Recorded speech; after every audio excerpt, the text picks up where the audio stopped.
Assalamualaikum warahmatullahi wabarakatuh. Selamat pagi.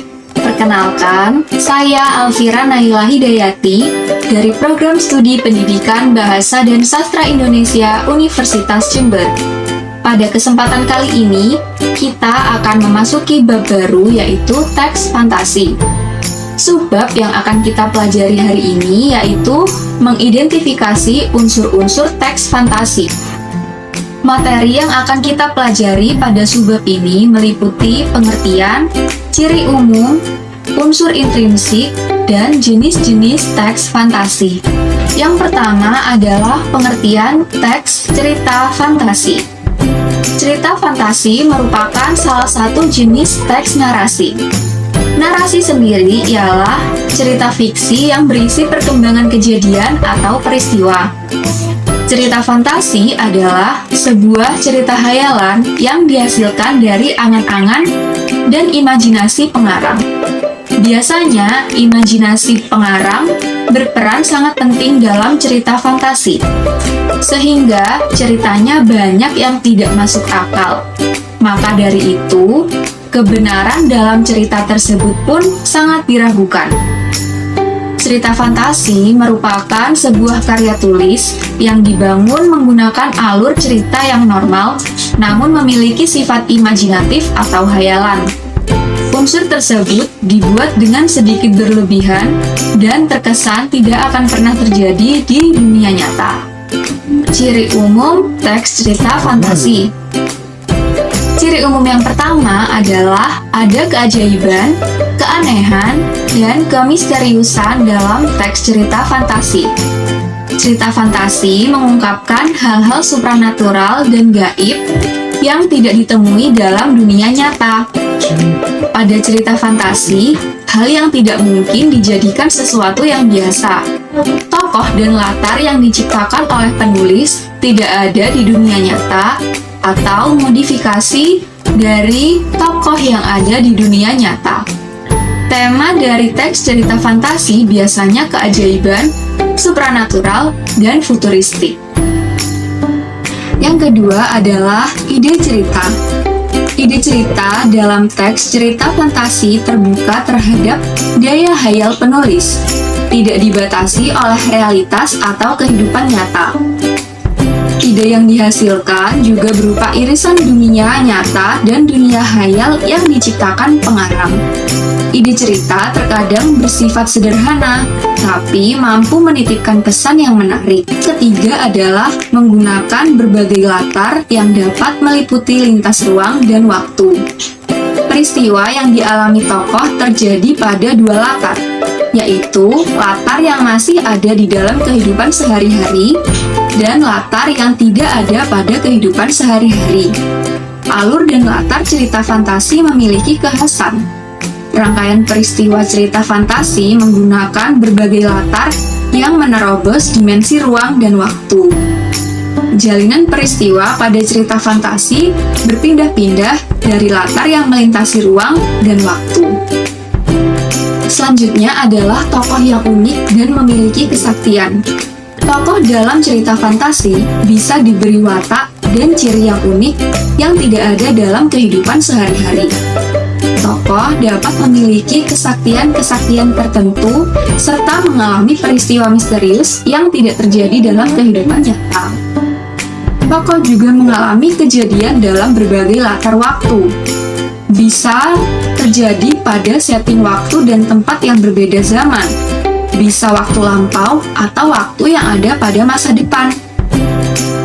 Selanjutnya adalah teks cerita fantasi bersifat fiksi. Cerita fantasi bersifat fiktif karena bukan kejadian nyata. Cerita fantasi bisa diilhami oleh latar nyata atau objek nyata dalam kehidupan sehari-hari, tetapi diberi fantasi. Ciri umum yang terakhir adalah penggunaan bahasa dalam teks cerita fantasi. Biasanya, teks cerita fantasi menggunakan sinonim dengan emosi yang kuat dan variasi kata yang cukup menonjol. Bahasa yang digunakan variatif, ekspresif, dan menggunakan ragam percakapan yang bukan bahasa formal. Selanjutnya adalah unsur intrinsik. Unsur intrinsik yang pertama adalah tema. Tema merupakan ide yang paling mendasar serta menjadi acuan untuk mengembangkan suatu cerita. Dalam cerita fantasi, tema merupakan salah satu unsur pembangun cerita yang dapat disampaikan secara implisit melalui cerita. Lalu ada alur atau plot, yang merupakan jalan cerita berupa peristiwa-peristiwa yang tersusun dan saling berkaitan satu sama lain. Plot sendiri dibagi menjadi 3 tahap, yaitu tahap awal, tahap tengah, dan tahap akhir. Selanjutnya adalah tokoh. Tokoh dalam cerita adalah orang atau pelaku cerita. Dalam teks fantasi, tokoh adalah para pelaku yang terdapat dalam sebuah fiksi. Tokoh yang hadir dalam teks fantasi merupakan ciptaan pengarang, meskipun dapat juga berupa gambaran dari orang-orang yang hidup di alam nyata. Unsur intrinsik selanjutnya adalah latar. Latar terdiri dari 3, yaitu latar tempat, latar waktu, dan latar suasana. Latar tempat merupakan lokasi terjadinya peristiwa yang diceritakan dalam sebuah karya fiksi. Latar waktu berhubungan dengan masalah kapan terjadinya peristiwa-peristiwa dalam sebuah karya fiksi. Dan yang terakhir, latar suasana, yaitu merupakan latar yang berhubungan dengan situasi atau kondisi terjadinya peristiwa dalam cerita. Selanjutnya adalah sudut pandang. Sudut pandang menunjuk pada cara sebuah cerita dikisahkan. Sudut pandang pada hakikatnya merupakan strategi, teknik, siasat yang sengaja dipilih oleh pengarang untuk mengemukakan gagasan dan cerita. Sudut pandang digolongkan menjadi 2, yaitu sudut pandang orang pertama yang menggunakan penyebutan tokoh dengan kata aku. Sudut pandang orang pertama dibagi menjadi 2, yaitu sudut pandang orang pertama sebagai tokoh utama dan sudut pandang orang pertama sebagai tokoh tambahan. Selanjutnya adalah sudut pandang orang ketiga. Sudut pandang orang ketiga menggunakan penyebutan tokoh dengan kata dia, ia, mereka, atau nama tokoh.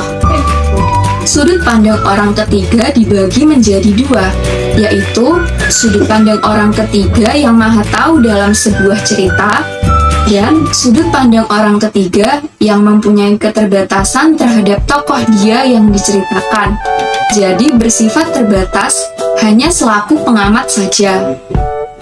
Yang terakhir adalah amanat. Amanat yaitu pesan yang ingin disampaikan oleh pengarang dalam sebuah cerita. Materi yang terakhir adalah jenis-jenis teks narasi. Teks narasi dibagi menjadi 2 jenis, yaitu berdasarkan kesesuaiannya dalam kehidupan nyata dan berdasarkan latar cerita. Berdasarkan kesesuaiannya dalam kehidupan nyata digolongkan menjadi 2, yaitu cerita fantasi total dan cerita fantasi irisan.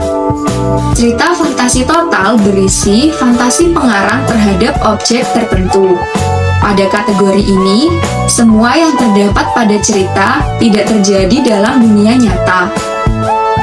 Yang kedua adalah cerita fantasi irisan, yaitu cerita fantasi yang mengungkapkan fantasi, tetapi masih menggunakan nama-nama dalam kehidupan nyata, menggunakan nama tempat yang ada dalam dunia nyata, atau peristiwa yang pernah terjadi pada dunia nyata.